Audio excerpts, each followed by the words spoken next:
Yap, 5 fitur Zoom yang harus kalian ketahui.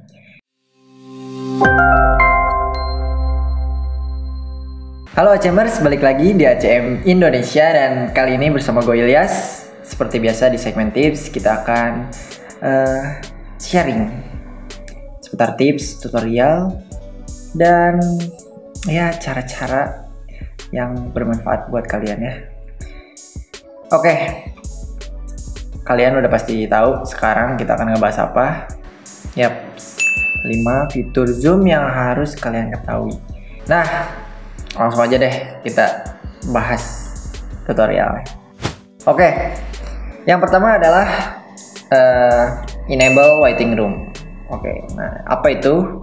Nah, enable waiting room itu adalah, nah ini dia ya, waiting room. Jadi fungsi waiting room ini untuk menyaring ya, sebenarnya kayak seperti memastikan bahwa peserta yang join adalah peserta yang sudah daftar gitu. Misalkan kalian mempunyai acara webinar atau training, pastikan peserta kalian itu yang join itu adalah peserta yang sudah daftar gitu tentunya ya. Jadi kalian bisa menyaring nih kalau itu sudah dipastikan pesertanya sudah terregistrasi, kalian bisa meng-ACC-nya atau mengadmitnya ya di sini. Dan jika bukan ternyata boleh bisa remove gitu ya. Nah, ini adalah fungsi dari waiting room tuh salah satunya gitu. Nah, cara mengaktifkannya bagaimana? Nah, cara mengaktifkannya Anda tinggal klik security di sini, lalu klik enable waiting room, lalu akan ada tanda centang dan notifikasi di layar kaca kalian ya. Nah, nanti hasilnya akan seperti ini gitu. Nah, ini ada peserta yang akan masuk, kita admit aja. Nah, itu adalah fungsi dari waiting room. Oke, kita lanjut ke fitur yang kedua. Nah, fitur yang kedua adalah lock meeting. Nah, lock meeting itu berfungsi untuk mengunci room meeting Zoom meeting ini agar tidak bisa si peserta itu tidak bisa join kembali gitu. Orang tuh tidak dapat join kembali gitu. Kita buat contoh aja, misalkan kondisinya kalian mempunyai suatu training online, lalu kalian berkomitmen untuk memulainya jam 9 gitu. Jika tidak lebih dari itu, kalian para peserta itu tidak bisa masuk ke Zoom meeting ini gitu. Nah, cara mengaktifkannya adalah masih sama, klik security di sini, security, dan klik lock meeting. Nah, lalu akan ada notifikasi ini, lalu otomatis ruangan meeting ini, Zoom meeting ini tidak bisa diakses lagi melalui link-link yang kalian sebar itu, dan kalian bisa fokus ke trainingnya gitu. Oke, lanjut ke cara yang selanjutnya. Cara yang ketiga adalah meng-mute all semua peserta dari Zoom meeting. Nah, ternyata masih banyak juga nih yang nanya-nanya gitu ya, yang menjadi host Zoom meeting tuh gimana sih mute all peserta gitu kan.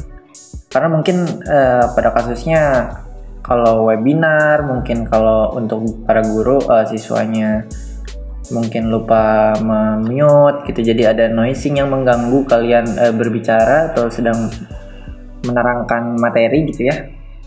Ya, kalian bisa mute all atau semua peserta yang ada di Zoom meeting kalian, dan tentunya kalian harus menjadi host ya.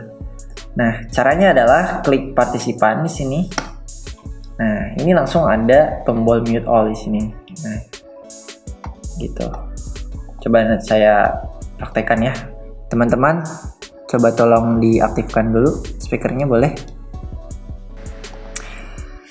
Nah, ini ada peserta yang mengaktifkan mic, misalkan dia mengganggu kalian bisa langsung mute all seperti ini.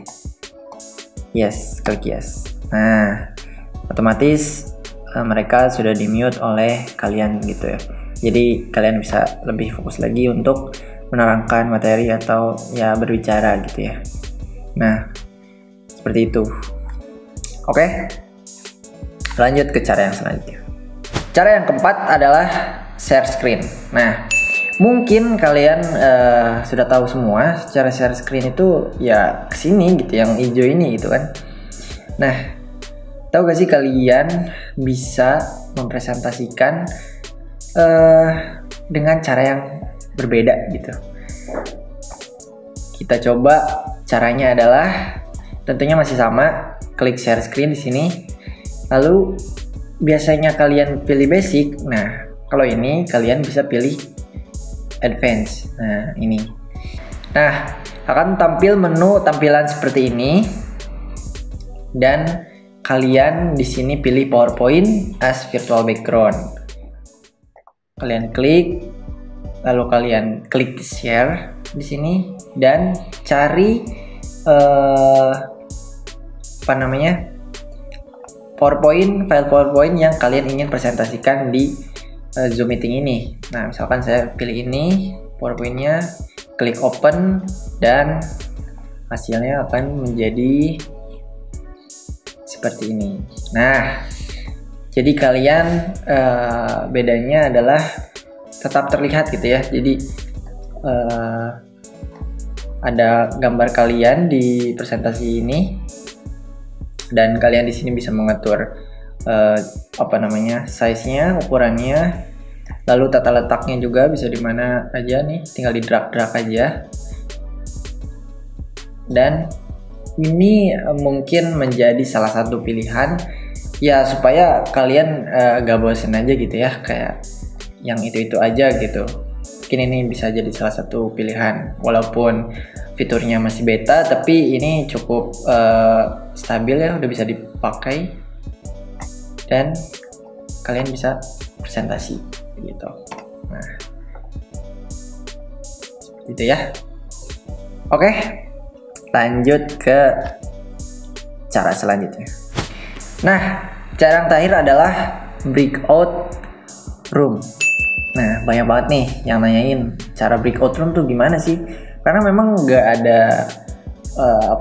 fiturnya gitu ya di sini. Kalau kalian tidak mengaktifkannya gitu. Jadi gimana cara mengaktifkan breakout room di Zoom meeting? Nah, cara yang pertama adalah kalian harus membuka browser kalian. Kalian buka browser seperti ini.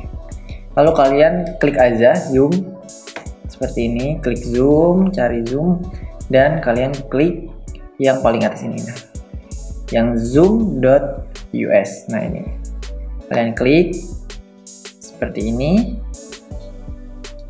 dan kalian diharuskan untuk login atau sign in menggunakan akun yang akan digunakan di Zoom nanti ya. Misalkan menggunakan email. Kalau saya menggunakan email, klik di sini sign in, lalu menggunakan Google seperti ini dan pilih akun yang kalian gunakan seperti itu. Nah, lalu akan tampil menu seperti ini. Lalu kalian menuju menu settings.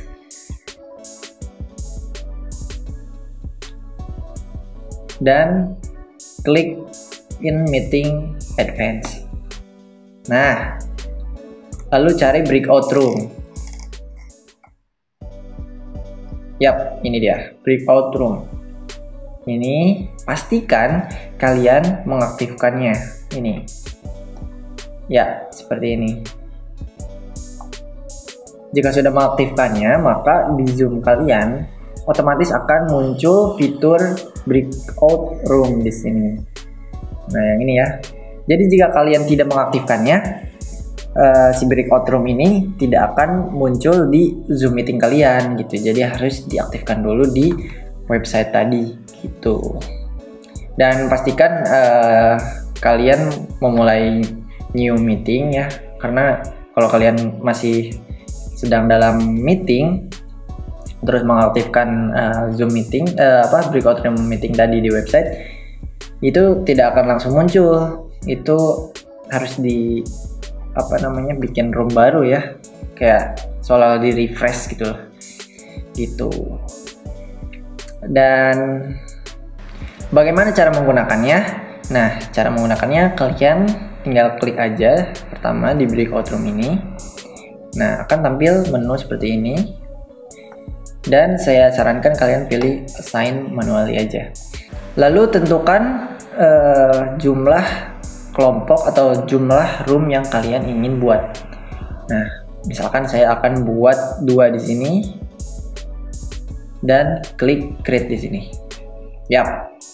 Lalu akan tampil menu seperti ini dan kalian bisa mengubah nama kelompok atau nama room dari masing-masing room ini. Coba saya contohkan merubah namanya menjadi kelompok A dan kelompok B. Nah, seperti ini. Jika sudah, kalian bisa add atau menambahkan para peserta dan menentukannya mau kelompok mana gitu ya. Misalkan saya akan menambahkan Ibu Anti dan Ibu Arisa ke kelompok A seperti ini, dan Nikita di kelompok B seperti itu. Nah, jika sudah menambahkan seperti ini, kalian klik open all room.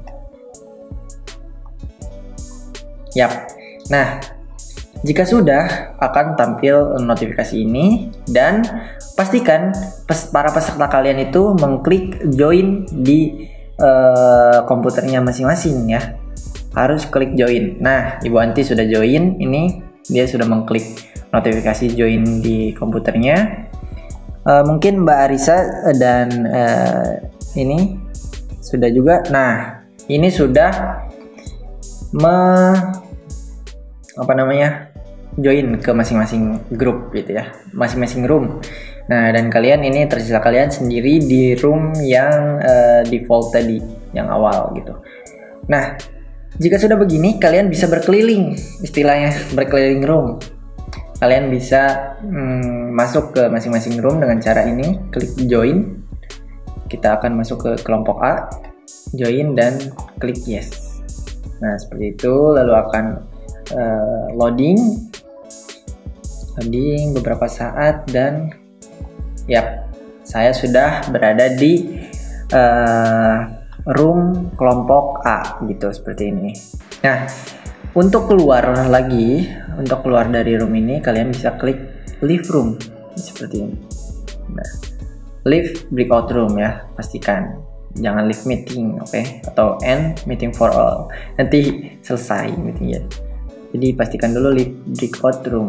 Nah, lalu akan loading lagi seperti ini beberapa saat dan kalian kembali ke menu yang awal tadi atau room yang awal tadi ya. Nah, Mbak Arisa sudah leave room juga nih awal ya. Nah, untuk menutup si breakout room ini, kalian bisa klik close all room. Klik close all room dan dia akan countdown. Jadi seperti kayak mengasih inilah tanda untuk bahwa si room itu akan ditutup gitu ya. Nah, ini sudah kembali ke awal lagi. Jadi roomnya ke awal lagi dan breakout room tadi sudah dibubarkan atau sudah di close gitu. Nah, itu dia 5 fitur Zoom meeting yang kalian harus ketahui. Tentunya mungkin di antara kalian mungkin ada yang udah tahu juga, tapi gak apa-apa. Ternyata banyak juga yang belum tahu gitu. Dan mungkin kalian bisa request untuk video selanjutnya, karena di sini kita sharing ya, saya bukan mengajari, tapi kita sharing sama-sama belajar.